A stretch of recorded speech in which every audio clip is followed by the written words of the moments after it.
All right, hello world. This is CS50. My name is David Malan, and it's so nice to see so many of you here today. If you're relatively new to Zoom, allow me to give you a quick verbal tour of what you can do while logged in here today. If you're on a laptop or desktop, odds are along the bottom of your screen, you'll see a few buttons, one of which is participants. If you click on participants right now, you'll see everyone else who's joined the room already. I'm seeing about 740 plus people on my own screen here. There should be a chat button along the bottom of your screen as well. If you click that, you're welcome to chat with each other throughout today's class. And indeed, if you want to answer each other's questions, please feel free to do so there or share URLs about related material. Brian and I won't really be able to keep an eye on the chat window because it'll fly by so fast, but there will be opportunities for questions and answers, which Brian will ultimately call on at the end of the day. We'll have as well the ability to unmute folks. Right now, everyone is muted by default, but if Brian calls on you, you'll see a prompt inviting you to disable mute and actually speak and answer to some question. So these are not office hours today. Those will be back next week. Today is an introduction to artificial intelligence and the world of machine learning. If you are unfamiliar with this world, you will no longer be in just a little bit. And if after today you'd like to learn more about artificial intelligence, do know that Brian teaches a class that's freely available on edX as well as via OpenCourseWare, the URL for which I've just pasted into the chat window. But without further ado, allow me to introduce today's teacher, CS50's own Brian Yu. Thanks very much, David. So good to see you all here today, and looking forward to getting an opportunity to introduce to you all the world of artificial intelligence. So before we begin, I thought we'd start just by asking a question to you all. I'm curious among all of you, what are some examples of artificial intelligence that you have encountered or interacted with in your life, maybe recently? So examples of any kind of artificial intelligence, computers behaving intelligently. If you go into the Zoom participants window, you should see a raise hand button you can click on if you'd like to raise your hand to offer an answer. And let's call on Tushar. Tushar, would you like to offer an answer for us? Examples of artificial intelligence. So I want to tell about AI that examples like Alexa and Google also, because whenever we use a browser, then take the information from us. But if there is some error, then they practically processes that error, and then they give a required output. And many a times we also, whatever we get from that means what to say, that output from it is almost precisely correct. Yeah, absolutely. So services like Alexa, where you can ask a question and get an answer, or you can give it a problem and it can potentially solve that problem for you. Definitely that's one case where you might encounter artificial intelligence. What about another example? Artificial intelligence that you may have encountered in your everyday lives. Let's see. Let's call on Bilal. Yeah, I guess thank you for this online class right now. But I guess one example for me in my personal life is that I'm an accountant, an auditor, and within my firm, essentially, the way we do our practice is that when we go to a client, we have a whole computerized checklist, and they have these specific tailoring questions at the start of the checklist. And depending on the tailoring questions that we answer, it spits out a customized list of procedures that we have to do, depending on the checklist questions that we've answered. So it's basically, a little intelligent. I believe it's like a scripting program that someone's written with if-else statements. But I guess that's one example of artificial intelligence in my personal life. Yeah, absolutely. And artificial intelligence is starting to show up in a lot of industries now as it's becoming more and more efficient for a computer to be able to solve certain types of problems that might be more challenging for a person to solve, for example. So we're going to take a look at a variety of different forms of artificial intelligence today. One example of artificial intelligence you might come across is something like playing a game, for example. So if you're familiar with tic-tac-toe, where the goal is to try and get 3 in a row, this might be a way where a computer could play this game pretty well, for example. So imagine, for instance, that you are playing X and you're trying to get 3 X's in a row and you play in the middle.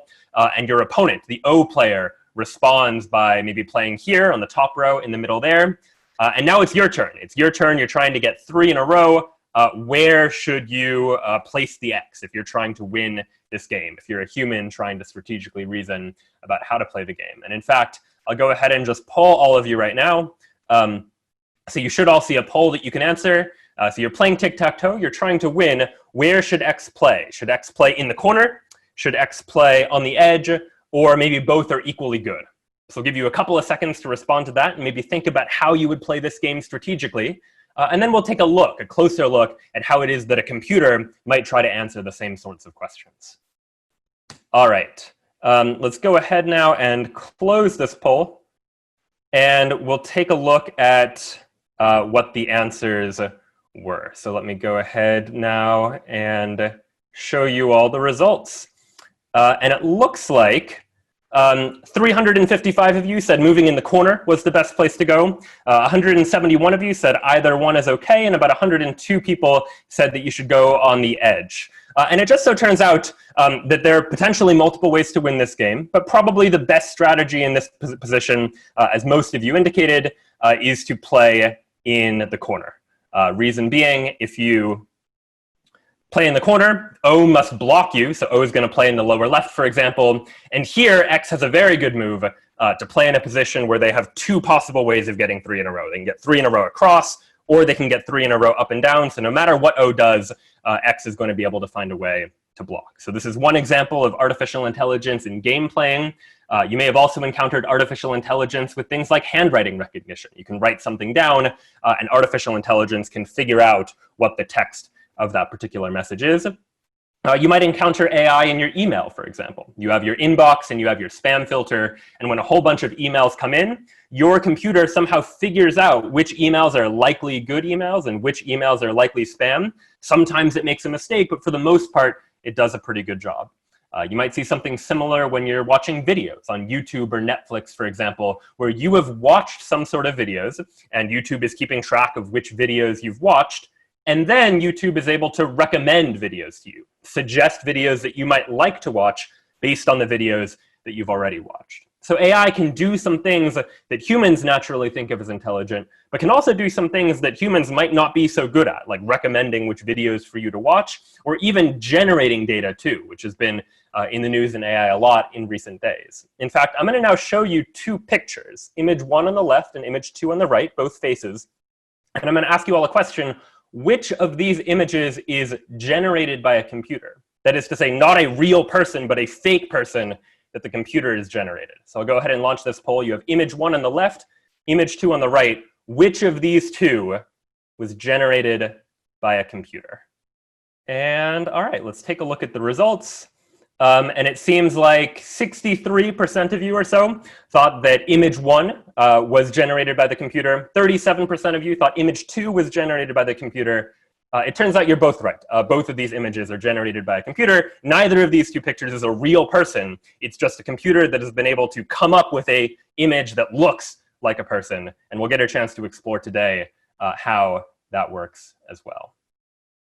So all of this falls under the broader heading of artificial intelligence or decision-making more generally, where we would like for an AI to be able to come up with a good decision. And so let's start with a simple example of AI trying to make decisions. Maybe you've played a game like this before, where you're moving a little paddle along the bottom of the screen, and you're trying to bounce the ball in order to hit all of the blocks. Imagine you're playing this game, and you see the paddle move, or you see the ball move in this direction. And you're trying to program the AI playing this game to say, should the paddle move to the left, or should it move to the right, or should it not move at all? And I won't poll you, but if you're in the Zoom chat, just go ahead and write into the chat, would you move the paddle to the left or right, or don't move the paddle? And all right, it seems like people are saying yes. Everyone's saying yes, we should obviously move the paddle to the left. But what was the process? What questions did you ask in order to determine that was the right thing to do? Well, to answer that question, we can construct what we might call a decision tree, where we ask a question, and then we consider, based on what the possible answers are, what decision we could make. And in this case, our decision tree might look something like this. We ask a question, is the ball to the left of the paddle? If the answer is yes, then we move the paddle to the left. Otherwise, if the ball isn't to the left of the paddle, Well, now we need to ask another question. We ask something like, is the ball to the right of the paddle? If the answer is yes, we move the paddle to the right, and otherwise we don't move the paddle at all.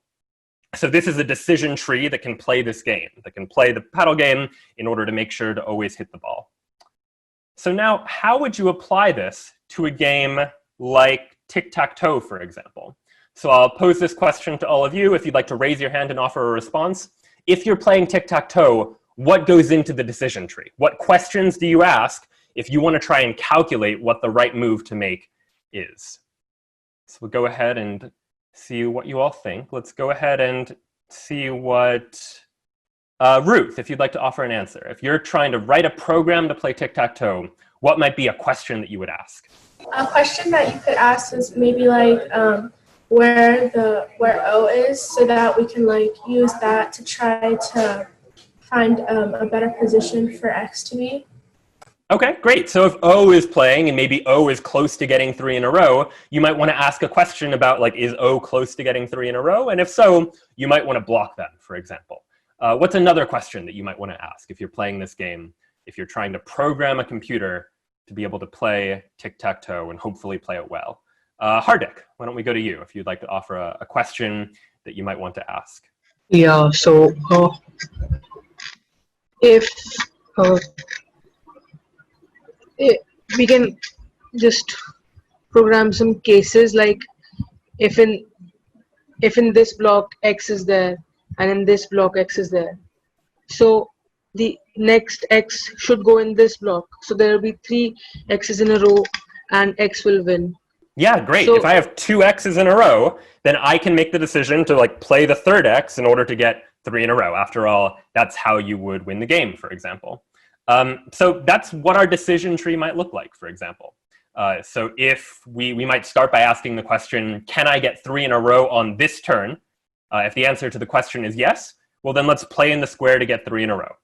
If the answer is no, then I might ask the question that Ruth asked, can my opponent get 3 in a row on the next turn? And if so, then we can block the opponent by playing in whatever square blocks them from getting 3 in a row. But if the answer is no, well, then we need some other decision procedure. We need other questions that we might ask. And this actually gets a little bit more complicated. You might be able to come up with questions to be able to answer that. But what we'd really like is to be able to train a computer to be able to solve these problems on their own. So we want to train a computer to be able to play the game without us, the humans, needing to teach the computer how to do so.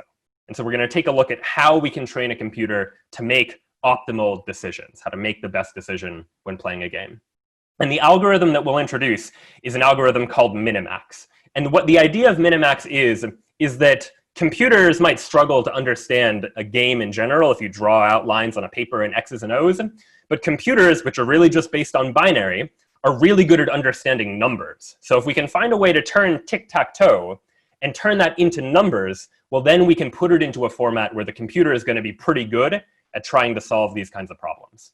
So as far as the computer is concerned, we can take the tic-tac-toe game and divide it into 3 possible outcomes. Either O wins the game, which you see on the left, X wins the game, which you see on the right, or nobody wins the game, which you see in the middle. And what we're going to do is we're going to assign a numerical value, or a score, to each of these 3 possible outcomes. So O winning the game, for example, would be -1. X winning the game would be +1. And nobody winning the game, a tie, well, we'll just call that a score of 0. And now we have some sort of goal, some numerical goal that each player can follow. If you're the X player, your goal is to maximize the score, to make the score as big as possible. 1 is better than 0, 0 is better than -1.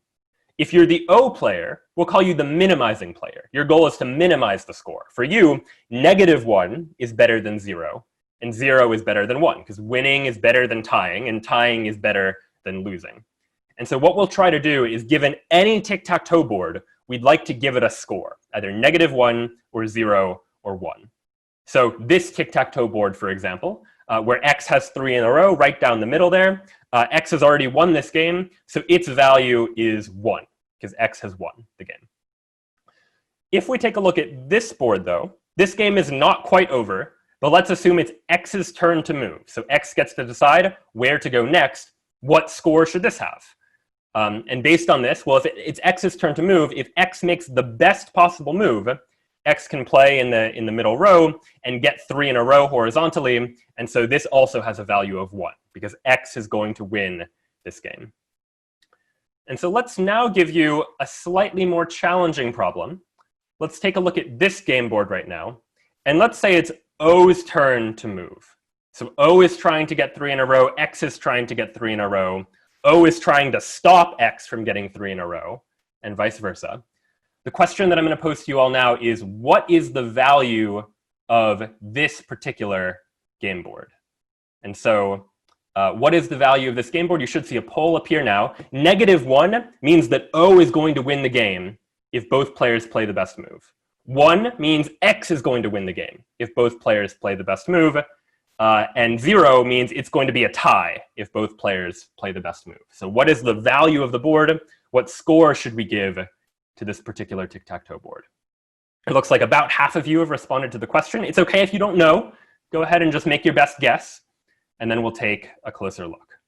And all right, let's go ahead and see the results. It looks like 81% of you said it's going to be a tie if both players play the best move. About 4% of you said O will win, and about 14% of you said X is going to win. And it looks like the vast majority of you were correct. If both players play correctly, the game is going to be a tie. And would someone like to explain why? Would someone like to explain why it is?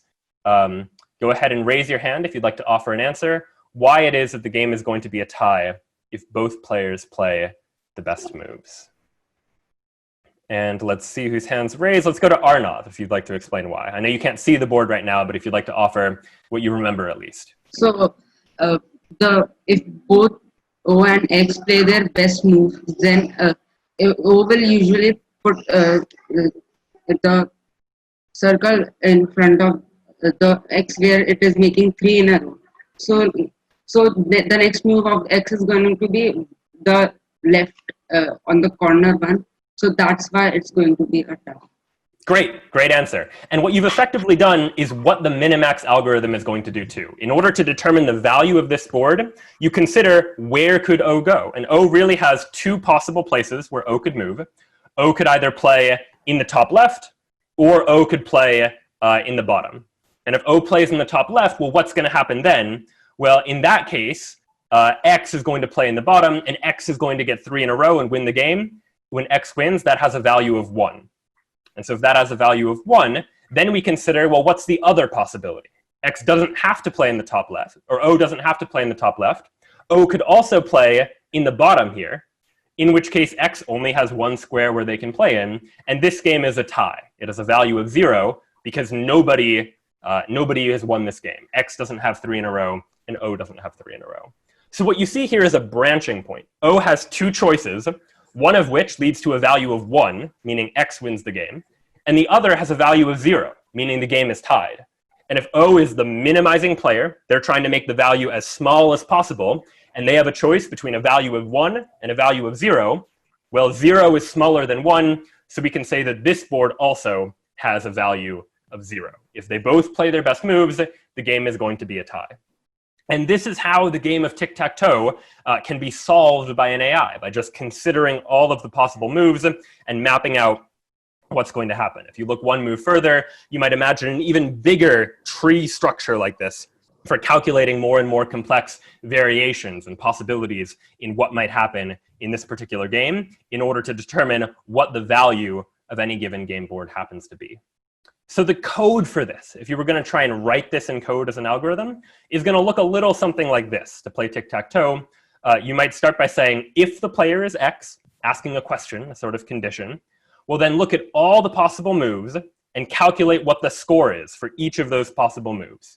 And then based on all of those possibilities, you'll just choose the move with the highest score. You'll choose the best move that's available to you. Otherwise, if the player is O, you'll do the same thing. For all the possible moves, you'll calculate the score for each board. But if you're the O player, instead of choosing the move with the highest score, you'll instead want to choose the move with the lowest score in order to try to win the game. So Minimax says if you're the X player, pick the move that makes the score as big as possible. And if you're the O player, pick a move that makes the board as small, makes the score as small as possible.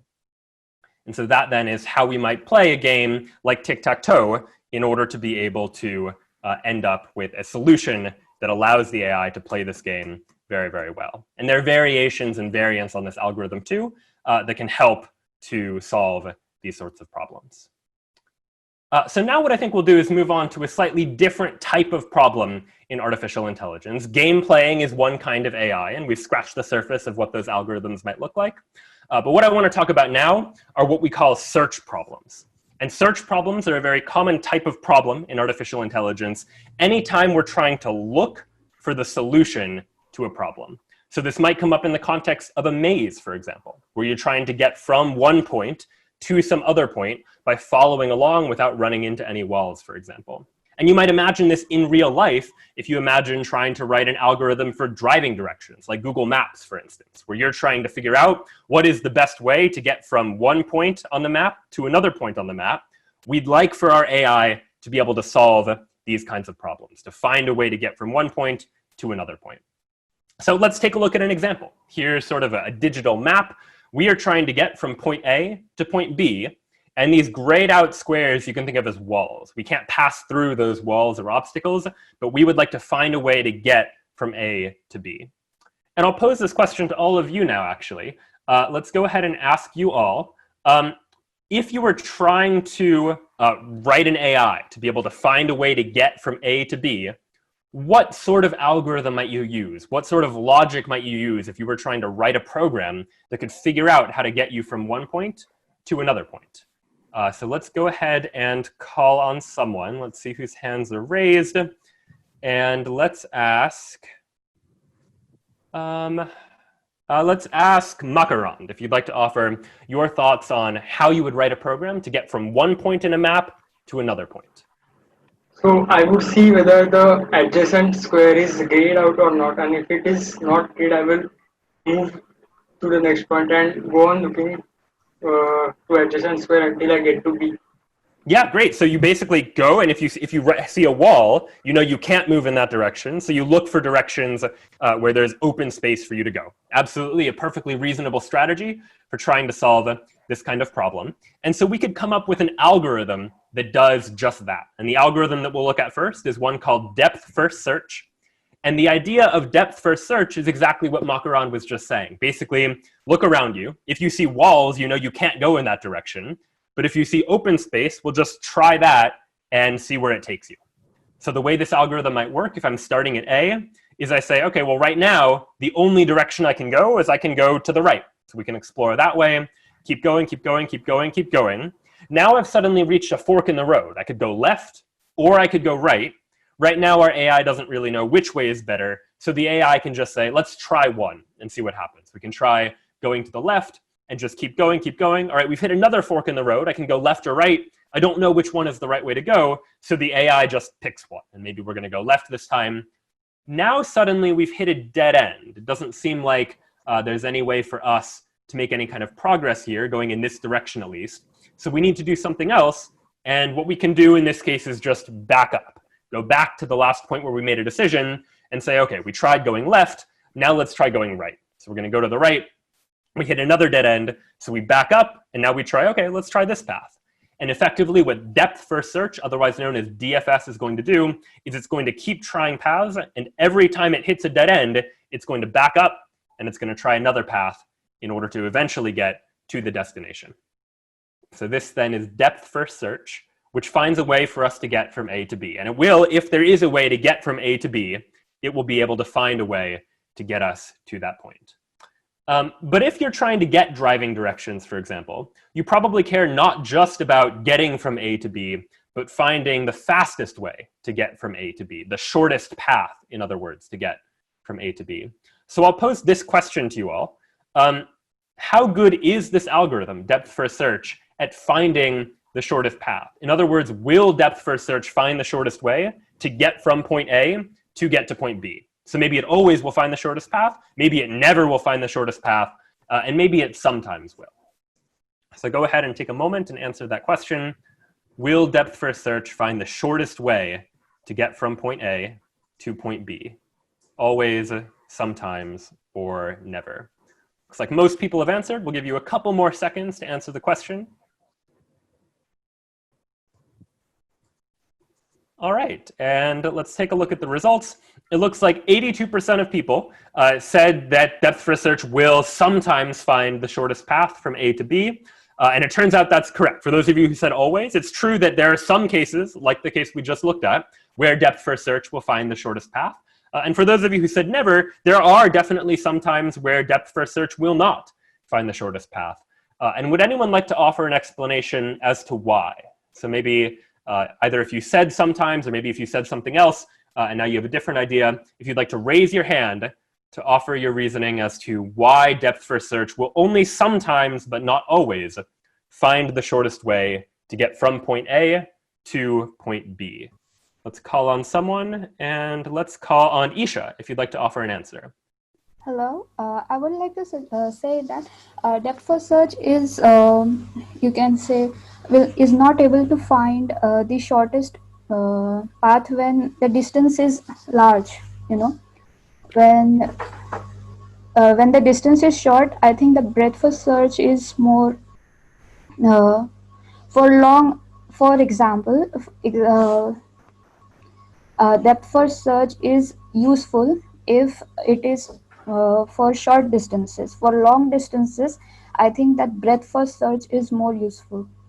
Yeah, so there might be cases where if the goal is really far away, you might end up having to, you might try one path and it doesn't work and you go really far and you hit a dead end and then you try another one, and it might be a while before you're eventually able to find your way to whatever the goal might be. And I'll show you an example of that now, of where that might come about. If you imagine this map that we're looking at here, where the goal is to get from point A to point B, and you're following depth-first search, you have two options. From point A, you can go up or you can go to the right. And whenever depth-first search has two choices, it just picks one and tries it. So from point A, you might move, hit a dead end, or maybe not hit a dead end, and eventually find a path to get from A to B. And this is a path. It is a way to get from point A to point B, but it's not the best way, because while this does get us to the destination, there's a shorter path, which if you were looking at this, you might be able to see as well. And just by luck, we happen to not explore that shorter path. And so what Isha was suggesting is another algorithm that we can use that maybe will be better at trying to find these sorts of shortest paths. And this algorithm is called breadth-first search, or BFS for short. And the difference now is that whereas in depth-first search, whenever we hit a fork in the road, we just picked one until we hit a dead end. In breadth-first search, when we hit a fork in the road, we try going in both directions, and we just alternate between going left and going right, back and forth, and seeing if that gets us anywhere too. So the way this might work is that if we're at point A, and we can go up or to the right, rather than pick one and try it, we pick both. We first go one step up, and then we check to the right. And then we check another step up, and then we check another step to the right. And we just alternate, going back and forth, slowly expanding away from our starting point, until eventually we're able to find a way to get to point B. And this ends up being the shortest way to go, because we always take one step at a time, one step at a time. We'll always find the shorter paths before we find the longer paths that are going to take longer to get to. So Isha was absolutely correct that if we're really looking for the shortest way to get from A to B, this might be a better way to do just that. But even breadth-first search isn't perfect. There are still some drawbacks we might run into. In fact, if we go back to this original maze, for example, if we're trying to find a way to get from A to B, let's look at what might happen if we use the breadth-first search algorithm. We go, go, go. When we hit a fork in the road, we try going in both directions. I say, all right, let's go to the left and let's go to the right. Let's go to the left and to the right, so on and so forth. And we keep trying. Every time we hit a fork in the road, like right here, we can go to the right or we can go down, and breadth-first search is going to say try both. Go to the right and then go down, go to the right and then go down. Every time there's a fork, we're going to try both of those possible options until we eventually find our way to get from A to B. And that did work. We found the shortest way to get from A to B, but it took a long time. We explored a whole lot of paths that we probably didn't need to explore because they didn't really lead anywhere. But we didn't know they didn't lead anywhere until we sort of tried them out. So how might we improve on this algorithm? How might we make it so that we can find our way to get to the destination without needing to explore as much, to do so a little bit more efficiently? If you'd like to offer an answer, go ahead and raise your hand as to how we might make this algorithm a little bit more efficient. And let's call on A99B is your username on Zoom, if you'd like to offer your answer. Yeah, what about heuristics, for example? So yeah, great. And what's a heuristic? What does that mean? Deciding based, for example, on a distance to a goal. Yeah, sure. Something like distance. Something to say, if we have two places we can explore and one of them looks closer to the goal, maybe that's the one to explore first, for example. So let's go ahead and take a look at what that might look like. It's a very good answer. So what we'd like to be able to do is to say that when we hit a fork in the road, something like this point, and we could go A to the left or B to the right, and we're trying to choose between whether to go left or trying to go to the right, we can more intelligently say that, you know what, going to the right is probably the better choice. It looks closer to the goal, and so that's probably the better way to go. And so we can try and formalize this idea too. We can say something like, we want to find some way to represent numerically how we can find a better solution. And so this is the difference between what we call uninformed search, which is sort of just blindly searching by trying different paths, and informed search, where we can be a little bit more intelligent about how we're trying to go about the search process. We're using knowledge about the problem to find a solution more efficiently. And so to do so, we're going to use a heuristic. And that heuristic might look something like this. If we're trying to choose between C and D and answer the question, is C a better place to be if we're trying to get to the goal, to the green B, or is D a better place to be? Is that a better place to be? Which is better, C or D? Go ahead and just paste it into the chat if you're here on Zoom.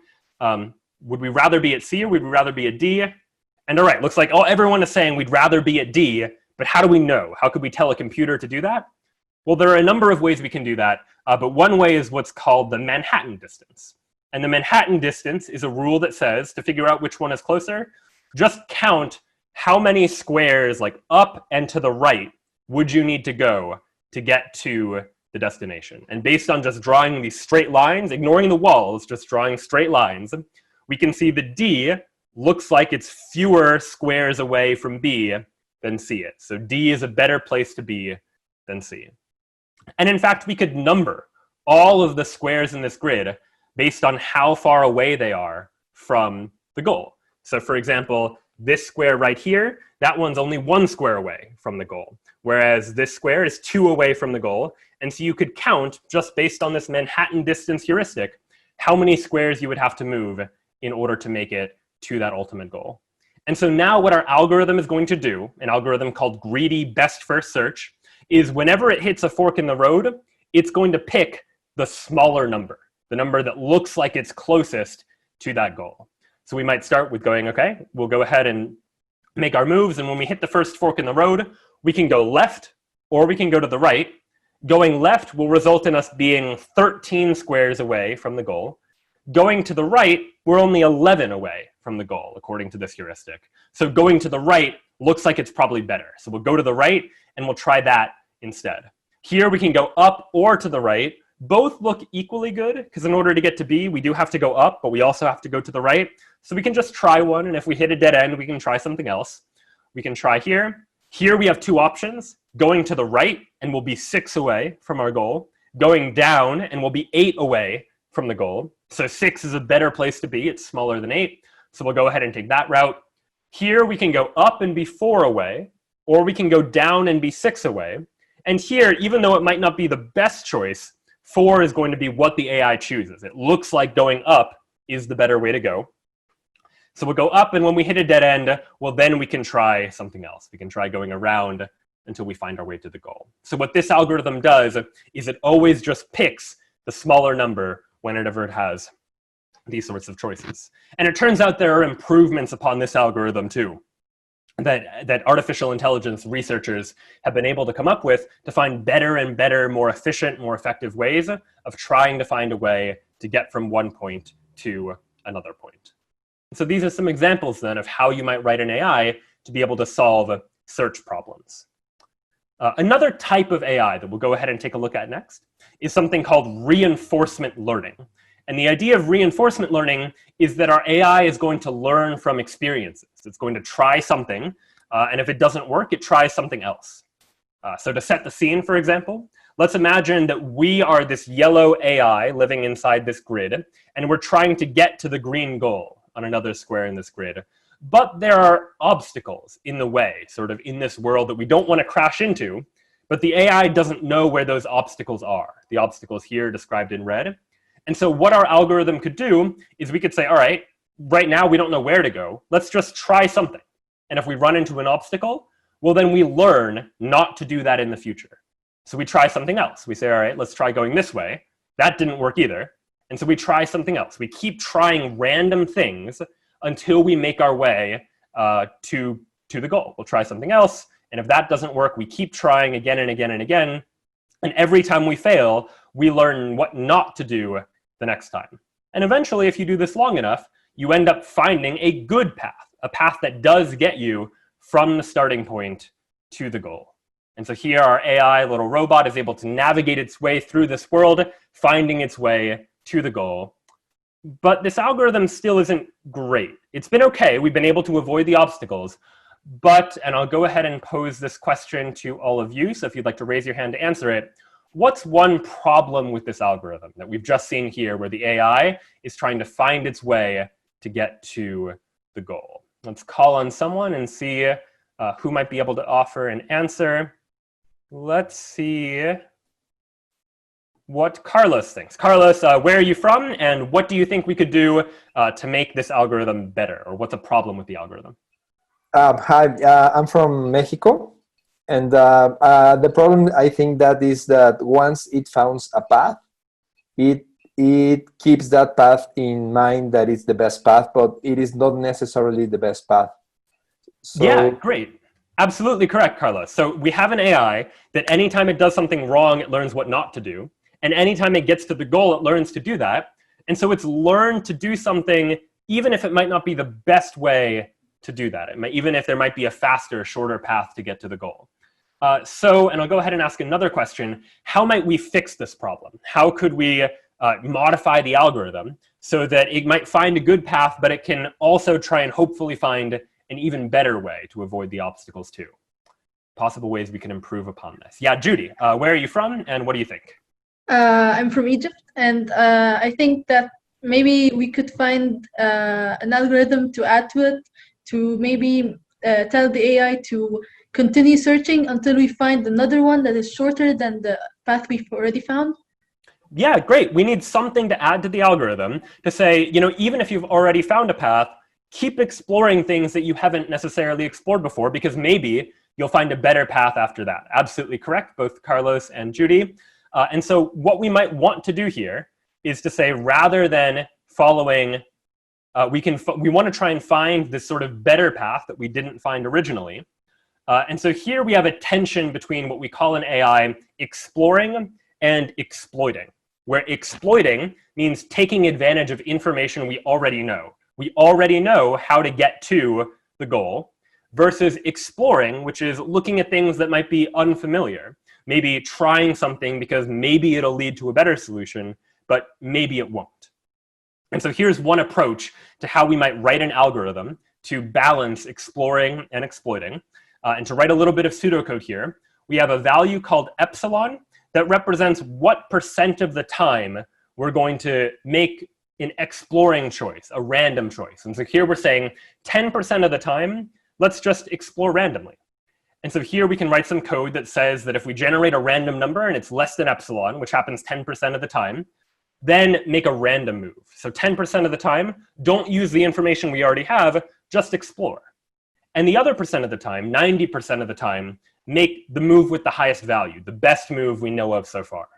So an algorithm like this, most of the time, will make moves that it knows are good, that it knows are smart moves.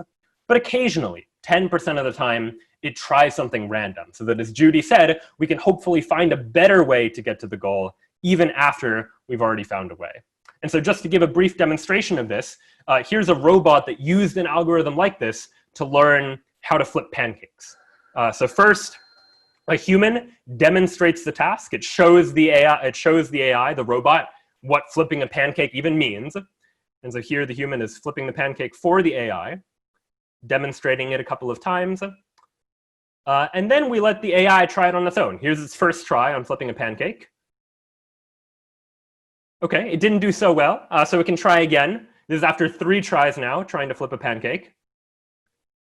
Okay, still not great. After 5 tries, so every time it's trying, it's starting to learn from its experiences. It learns what not to do. It learns what types of motions don't result in successfully flipping a pancake.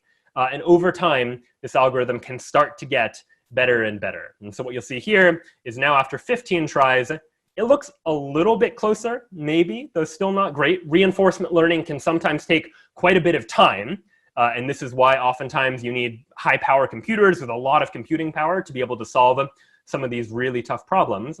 But now as you're taking a look at the AI, it seems quite a bit better. That after trying this again and again, evaluating itself by looking at how it's performing every single time, it's eventually able to learn this kind of behavior. It's able to learn how to flip a pancake, for example. So we'll take a look at a couple other types of algorithms. Let's take a look now at genetic algorithms, which are an algorithm based a little bit on humans and how, or based on organisms and populations and how they work and how genetics and evolution works. And the idea of a genetic algorithm is to say, we're going to start, if we're trying to solve a problem, by making a whole bunch of candidate programs randomly. We create a whole bunch of random AIs, and we let them all just repeat this process. So we've created a whole bunch of random AIs, and for each one of them, we calculate its fitness. In other words, how good is that AI? And then what we do is we remove the least fit candidates. So whichever AIs didn't perform very well, we get rid of them.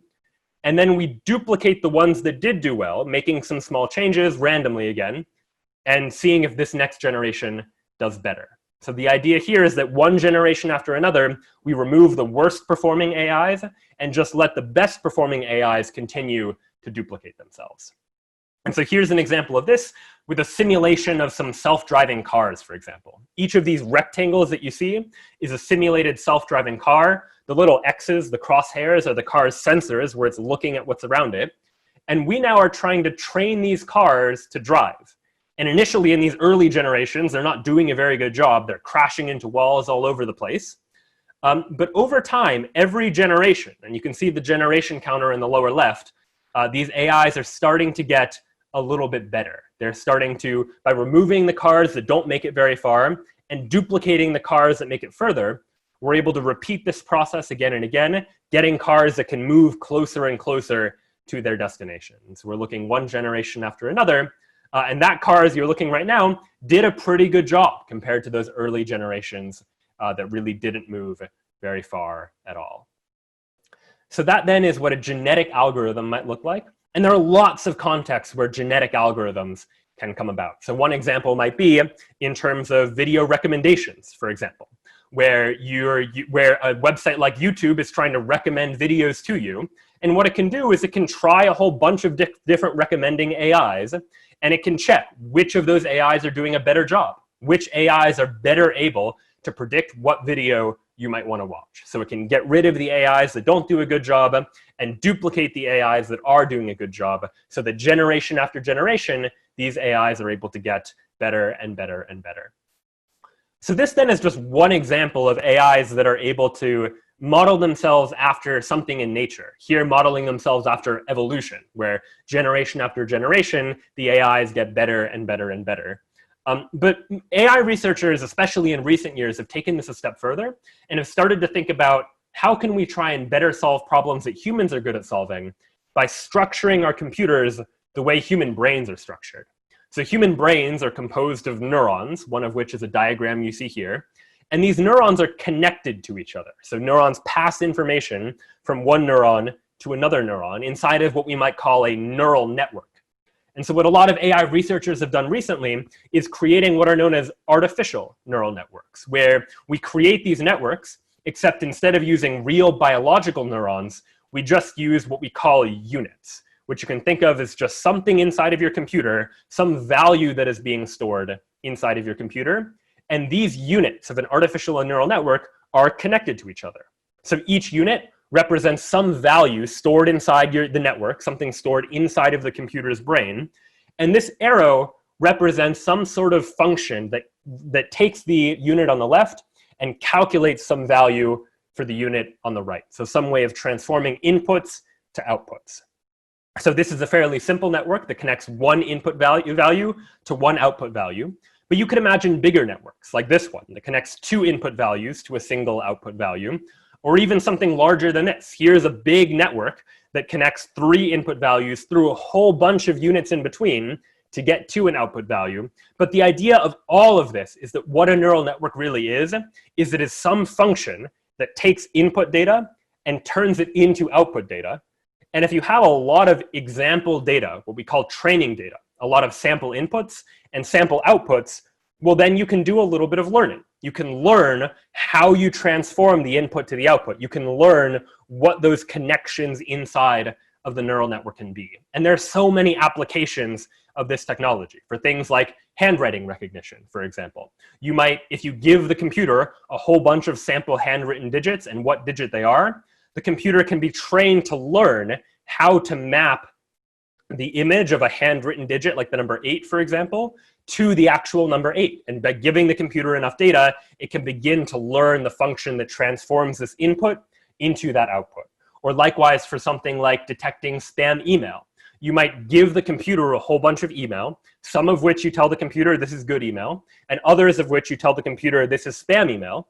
And the computer learns a way to transform that input, the email, into a category for it. Is it spam or is it not spam? And these types of neural networks have been incredibly powerful for doing all sorts of things that humans can do, and even things that humans can't do. So you remember from earlier this session, we were talking about these two people, which again, aren't real people. Both of these people were generated by a computer. They're not real. But how did that happen? Well, it's just a mapping of inputs to outputs based on training data.